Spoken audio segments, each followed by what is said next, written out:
बातमीत सत्यता हीच आमची ओळख। सिंदखेडा पोलीस निरीक्षक ज्ञानेश्वर वारेंची धडक मोहीम। अवैध वाळू माफियांवर पोलिसांचा दणका। अवैध वाळू वाहतुकीवर पोलिसांचा करारी प्रहार। तालुक्यात खळबळ 13 ट्रॅक्टर जप्त। सिंदखेडा तालुक्यात अवैध वाळू वाहतुकीवर पोलिसांनी मोठी कारवाई करत तब्बल 13 ट्रॅक्टर जप्त केले असल्याचे समजले। सदर मिळालेल्या नेतृत्वात मध्यरात्रीच्या सुमारास विना परवाना व विना रॉयल्टी वाळूची वाहतूक सुरू असल्याची माहिती मिळाल्यानंतर पोलिसांनी सापळा रचून ही कारवाई केली।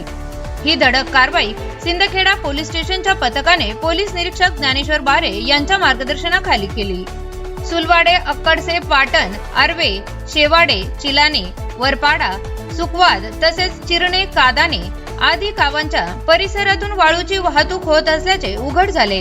कारवाई दरम्यान अनेक वाहन चालकांकडे वैध परवाना किंवा रॉयल्टी पावती आढळली नाही। त्यामुळे संबंधित ट्रॅक्टर त्वरित जप्त करण्यात आले। जप्त वाहनांवर महसूल विभागाच्या नियमानुसार पुढील दंडात्मक कारवाई करण्यात येणार असल्याची माहिती समजली। मिळालेल्या माहितीनुसार सिंदखेडा शहर व तालुक्यात गेल्या अनेक दिवसांपासून अवैध वाळू वाहतुकीच्या तक्रारी वाढल्या होत्या। त्यावर पोलिसांनी कठोर पावले उचलत कारवाईचा बडगा उगारला आहे।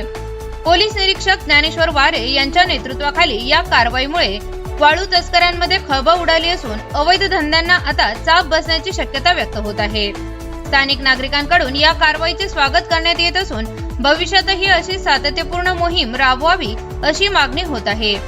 तसेच यावेळी समजले की पोलीस प्रशासनाने जप्ती केलेले अवैध वाळू वाहतूक वाहनांकडून आता महसूल प्रशासनाच्या वतीने दंडात्मक स्वरूपात महसूल गोळा केला जाणार असल्याचे समजले। मुख्य संपादक जतीन बोरसे।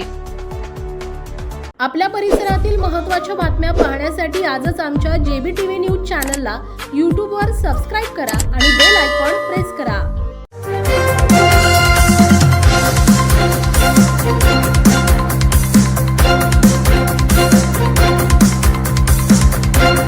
आपण पाहताय JBTV न्यूज। बातमीत सत्यता हीच आमची ओळख।